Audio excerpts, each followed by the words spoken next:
The Trump administration on Thursday officially threw its support behind a new, seemingly far-fetched legal challenge to the Affordable Care Act, arguing that the law's protections for people with pre-existing conditions are unconstitutional.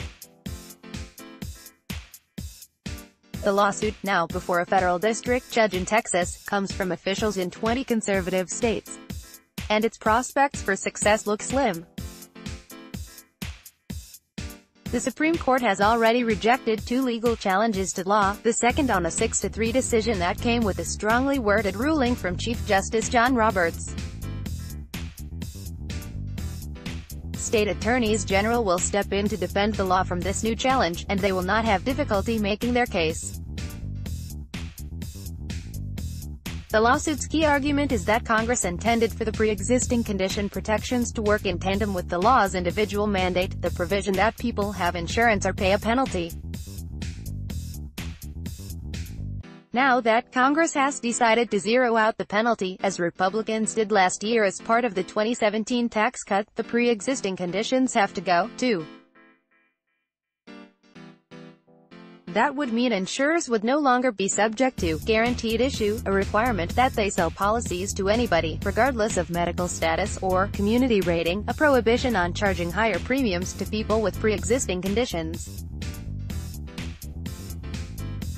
The problem, many scholars have noted, is that Congress has taken action since it passed the Affordable Care Act.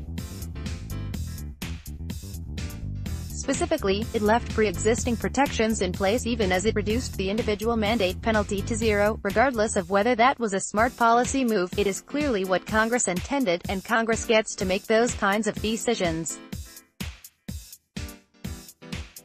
If Congress had wanted to repeal the guaranteed issue in community rating provisions of law, it would have done so, but it didn't. Nicholas Bagley, a law professor at the University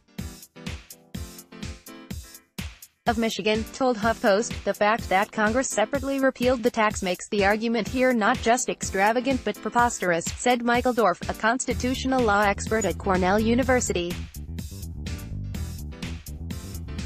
Even some lawyers who supported previous lawsuits against the Affordable Care Act, such as Ilya Solman from George Mason University Law School, think this latest lawsuit is weaker. There is a big difference between a court choosing to sever a part of a law, and Congress doing so itself.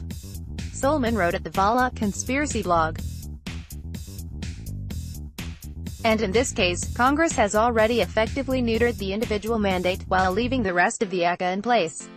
All of that suggests there's a good chance the lawsuit never even gets to the High Court. But the administration's decision could be significant for 2 other reasons. One is that it deviates from the usual Justice Department tradition under which its lawyers defend even laws that the sitting president and his party oppose. It's part of the president's duties, under Article 2 of the Constitution, that he shall take care that the laws be faithfully executed. On Thursday, 3 career attorneys from the Department of Justice asked to remove themselves from the case. That is highly unusual, leaving legal observers like Bagley to speculate that the lawyers may have felt they could not in good conscience sign on to the brief. The Trump administration's move is not without precedent. In 2011, President Barack Obama's Justice Department declined to defend the Defense of Marriage Act (DOMA) in court. Critics at the time warned that failing to defend an existing law might set a bad precedent, and some of Obama's own advisors opposed the decision. Still, DOMA, which prohibited same-sex couples from getting federal benefits, raised important questions about basic human rights and was already constitutionally suspect. The Supreme Court would go on to strike it down just 2 years later. Unlike DOMA, the question here is not a question of major constitutional significance that produced deep divisions. Yale law professor Abby Gluck said Thursday evening. There is no great moral question for the Justice Department to engage here. The other significance of Thursday's action is not legal. It's political. The Trump administration's contempt for Obamacare is no secret. And although the president and his supporters have sometimes said they believe in protections for people with pre-existing conditions, they have repeatedly taken action, like trying to pass repeal legislation or rolling back the Affordable Care Act's regulations on what plans must cover, that seek to undermine or obliterate those protections entirely. Those GOP efforts sparked a tremendous backlash. But the effort to get a repeal bill through Congress ended in the fall.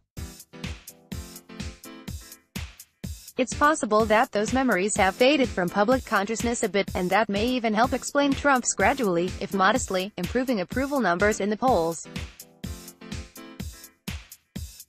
The decision to jump into this healthcare case, on the side of the plaintiffs out to gut protections for people with pre-existing conditions, could put the issue back in the public eye. That could work well for Democrats, who have made clear they believe healthcare is a winning political issue for them again.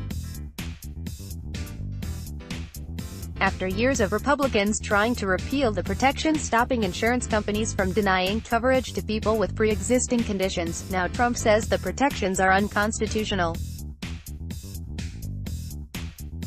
Republicans always had to defend those votes in this election, but now they have to defend his decree too, said Jesse Ferguson, a Democratic strategist who works with healthcare advocacy groups. Spokespersons for the Democrats' House and Senate campaign committees made clear that Republicans will have to defend this decision and that the GOP will face serious blowback in the midterms. The move could be particularly important in two key Senate races. The original brief in the lawsuit included, as co-counsel, a pair of state attorneys general, Josh Hawley of Missouri and Patrick Morrisey of West Virginia. Hawley is challenging Democratic Sen. Claire McCaskill, while Morrisey is challenging Democratic Senator Joe Manchin. Missouri and West Virginia are relatively conservative states, difficult for Democrats to hold, and McCaskill, in particular, is thought to be vulnerable. Polls have shown protections for pre-existing conditions to be exceedingly popular, even among Republican voters. A chance to show voters that Hawley and Morrisey would get rid of those protections could help keep those two seats in Democratic hands.